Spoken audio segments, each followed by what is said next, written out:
단계에서 유의할 사항을 한번 살펴보겠습니다.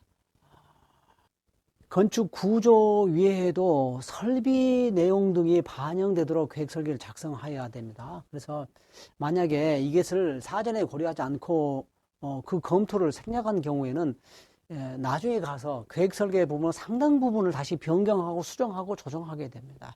네, 그렇게 되면은 그 앞서서 투입했던 그 맨파워가 전부 손실이 발생하게 된다고 보시면 됩니다. 네, 그래서 이 계획 설계가 한번 결정이 되면은 그 다음에 이제 관련 분야에 배포를 하셔서 분야별로 이제 검토를 하고, 그리고 그것이 이제 제시되고요. 그렇게 해서 이렇게 계획 설계를 한번 도면이 정리되면은 구조, 소방, 전기, 기계, 토목 이런 데 관련된 함께 도면을 배포한 다음에 검토하게 해서 그 부분이 추가로 반영돼야 될 내용을 다시 계획 설계에 포함시켜서 계획 설계 도면을 다시 발전시켜서 정리를 해야 됩니다. 네. 그런 내용들입니다. 그래야지 나중에 가서 이제 계획 설계를 또 다시 보완하는 내용이 그만큼 적어지게 되죠.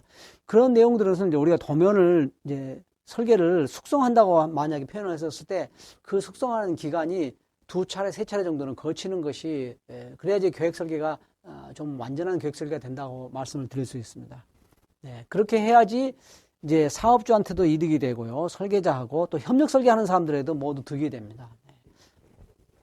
이어서 보시면은 계획 설계의 목표가 단순하게 계략적인 배치, 평면 구성, 그리고 메스만을 보이는 정도 경우나 또는 주어진 설계 기간이 너무 짧은 경우에 건축 요소들을 상당 부분 생략하고 면적 개요 작성 정도만 하고 하는 식으로 약간 도면을 작성하게 되는데, 그러면은 나중에 가서 이제 해당 분야의 지식이 반영되지 못한 계획하는 나중에 이제 변경이 결국에는 하게 됩니다.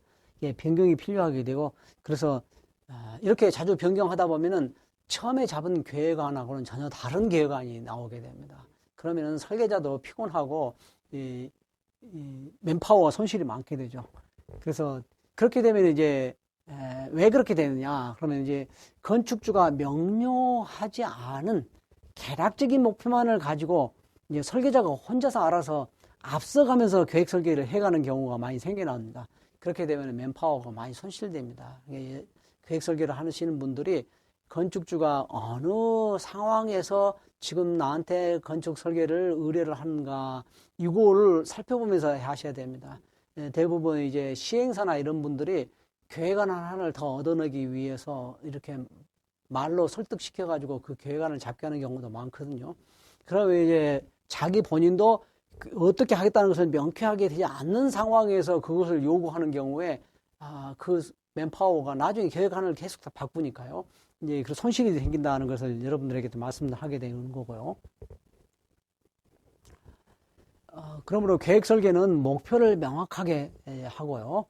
건축주의 요구사항을 건축화하는 데서 필요한 건축 요소들을, 그래서 그 요소들을 결정하기 위해서 사전에 요약 정리를 좀 하셔서 보고요. 거기에 관련되어 있는 법규 요소, 그리고 건축주 결정이 필요한 사항들을 그것을 중점적으로 관리하시기를 바랍니다. 그래서 명확하게 목표가 명확하지 않고, 그러면 사실은 명확하게 제시된 계획을 가지고 계획 설계를 해도 나중에 변경이 되는 경우가 많은데, 불명확한 내용 경우에는 계획 단계에서부터 정리를 하셔야지 그만큼 손실이 줄게 됩니다. 네.